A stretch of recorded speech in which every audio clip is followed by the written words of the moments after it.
Bom, para falar um pouco mais sobre esse assunto, eu vou conversar com o Jorge Bessa, que é ex-coordenador nacional de contra-inteligência da Subsecretaria de Inteligência da Presidência da República, que é a atual ABIN. Ele está, Jorge Bessa, no nosso estúdio da Globo News em Brasília. Boa tarde. Gostaria de começar perguntando para o senhor, isso é espionagem ou contra-espionagem? Boa tarde, Leilane. Agradeço a oportunidade de falar sobre esse tema tão importante para a sociedade brasileira. Veja bem, a denúncia que foi feita pelo jornal Folha, ele faz parte do rol de atividades da contra-espionagem. A atividade de inteligência, de uma forma geral, ela compreende a inteligência, que é a produção de documentos necessários ao processo decisório nacional, assessorado ao presidente, e a contra-inteligência, que é exatamente uma atividade de dar segurança aos dados secretos do governo. Outra, tentar identificar as atividades adversas de agentes de qualquer serviço estrangeiro, financiado ou não por Estado. Então está absolutamente dentro do rol de atividades da contra-espionagem. Gostaria que o senhor explicasse, então, um pouquinho o que é uma espionagem dentro da lei, né? Ou como essa, uma contra-espionagem, e quando é esse limite em que ela sai da lei, como agora as denúncias do Edward Snowden sobre a espionagem americana.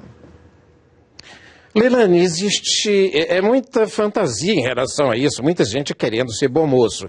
Veja bem, quando você trabalha dentro do seu país, a atividade do organismo de inteligência, é claro que vai ficar sendo monitorado em respeito absoluto à lei. Ele tem que se processar em respeito à lei do país, como a lei que criou a BIM, que define claramente quais são os seus atributos, as suas atribuições.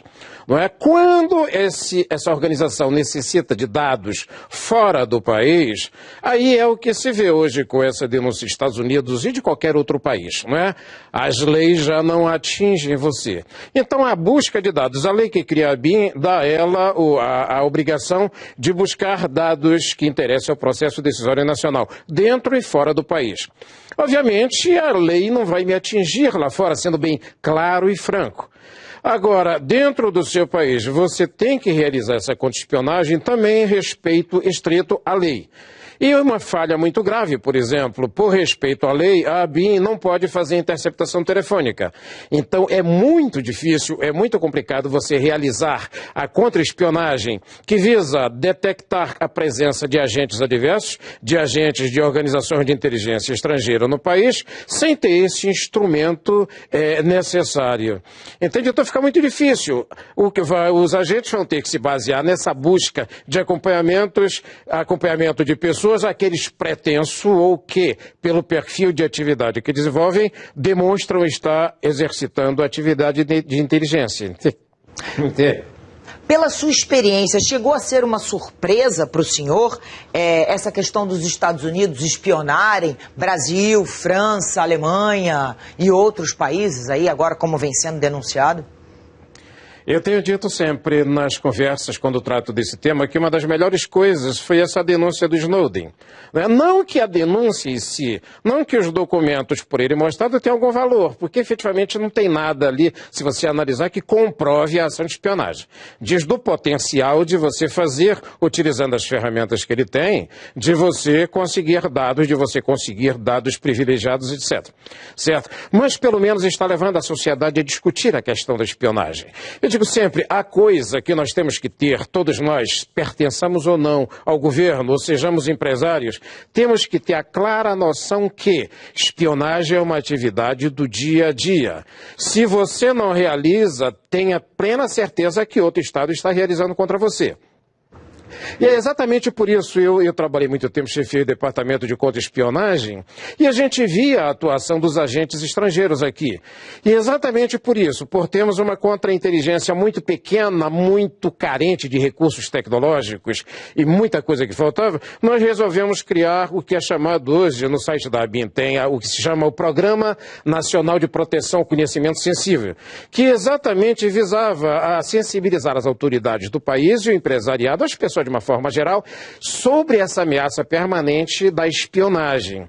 Para que a melhor defesa que você tem contra ela é você salvaguardar os seus dados, certo? Foi exatamente isso que o senhor está dizendo aí agora, que foi dito por especialistas e que foi insinuado pelo próprio governo americano quando da divulgação das primeiras espionagens ao Brasil, que na verdade o país tem que se proteger.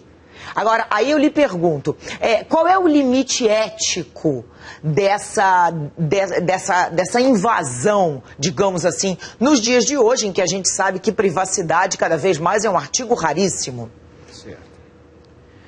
Olha, como eu digo, dentro dos Estados Unidos, a CIA como a NSA, eles têm todo um aparato de legislação que norteia suas atividades, certo? Para proteger a confidencialidade do cidadão americano.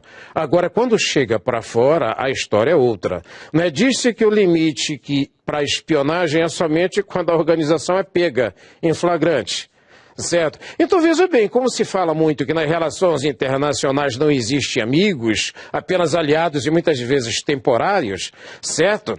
Também na questão da inteligência existem essas alianças temporárias.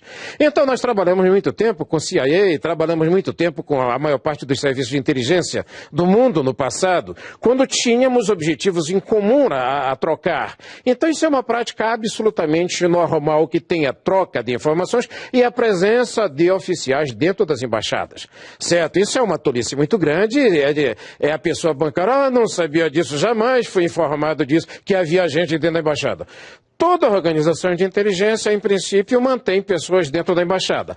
O que cabe a uma contra-espionagem eficiente é separar o joio do trigo. Quem é diplomata genuíno, né, que exercita as funções diplomáticas, e quem é o oficial de inteligência que atua sob cobertura diplomática. Certo? Isso tudo é pela Convenção de Genebra para evitar aquela questão que um oficial de inteligência seja preso, né? Porque no máximo ele vai ser expulso do país. Né? Agora, fora a embaixada, você tem toda uma gama de agentes legais e ilegais atuando em todos os países. Então não podemos mais ser infantis. Como eu dizia, o bom dessa discussão, desse caso Snowden, é que nos leve à maturidade de entender que a inteligência está no dia a dia das pessoas, está no dia a dia dos governos. É como aquela do futebol, que eu não entendo muito, mas sei que se fala muito que num jogo de futebol, quem não faz, leva, né? Então, enquanto o mundo não se transformar naquele mundo maravilhoso, no reino de Deus sobre a terra, as nações vão estar espionando umas às outras. Essa é a realidade, sem sofismas. Foi absolutamente claro o que o senhor disse. Agora, aí eu lhe pergunto, então por que a postura de tamanha indignação, a começar pela própria presidente Dilma, né, na Assembleia da ONU, e depois seguida por outros países, diante das denúncias do Snowden? Bom, se tem acompanhado as notícias que têm saído, eu acho que a Dilma forneceu um modelo para as outras seguirem, quer dizer... Eu imagino isso, eu pensando, analisando. Bom, se a presidente do Brasil falou tão forte com os americanos, nós temos que seguir também esse figurino. Porque a fonte está sendo a mesma para tudo. A fonte tem sido Snowden. Quando você analisa todos os dados que foram mandados para a Inglaterra, para o The Guardian, ou o New York Times, os dados que têm circulado no mundo, efetivamente, naquilo que eu entendo, não tem comprovação. Claro que a espionagem está ali, não é? A espionagem está permeando aquilo tudo. Agora, veja bem que os outros presidentes foram bem mais suaves, foram bem mais discretos. Por quê? Porque sabem que eles fazem também, como diz aí popularmente, né, tem a sua culpa no cartório. Né? Claro que vai ser um jogo de cena muito grande, eu tenho que dar opinião para a minha sociedade, eu tenho campanha política, já que se prepara no Brasil para a campanha do ano que vem, tudo isso favorece a presidente Dilma. Como a própria imprensa noticiou, o conselho político dela achou que seria muito bom ela se manifestar dessa forma, né? Enfrentar os Estados Unidos, os gigantes. Então tem muito jogo político, muito jogo de cena por trás disso. Agora, se a ABIN realiza espionagem da forma como outros países fazem, eu não posso falar porque me encontro afastado há algum tempo da atividade de inteligência. Agora, se não faz, está tenho a certeza plena que estão fazendo aqui. Muito mais pelo patamar econômico que o país atingiu nos últimos anos. Uma última pergunta, senhor Jorge Bessa. Isso acontece em relação à política, mas em relação às empresas, com um objetivo econômico também? Olha, Leilani, houve uma discussão muito grande no passado, quando terminou a Guerra Fria, os serviços todos ficaram sob impacto. O que vamos fazer agora, já que o inimigo público número do Ocidente tinha sido, digamos, derrotado, a União Soviética tinha sido implodida, não é? Nessa discussão entre os vários serviços e na CIA, foi discutida essa questão também da agência também produzir informações que pudessem auxiliar as empresas americanas. Isso causou uma revolta muito grande nos agentes. Os agentes diziam, eu morro pela minha pátria, mas não por uma empresa americana. Né? Eu sei que na Alemanha, na França, muita gente contratou agentes da Alemanha Oriental, de todos esses países, depois da debacle soviética, contrataram esses agentes para trabalharem na espionagem econômica, certo?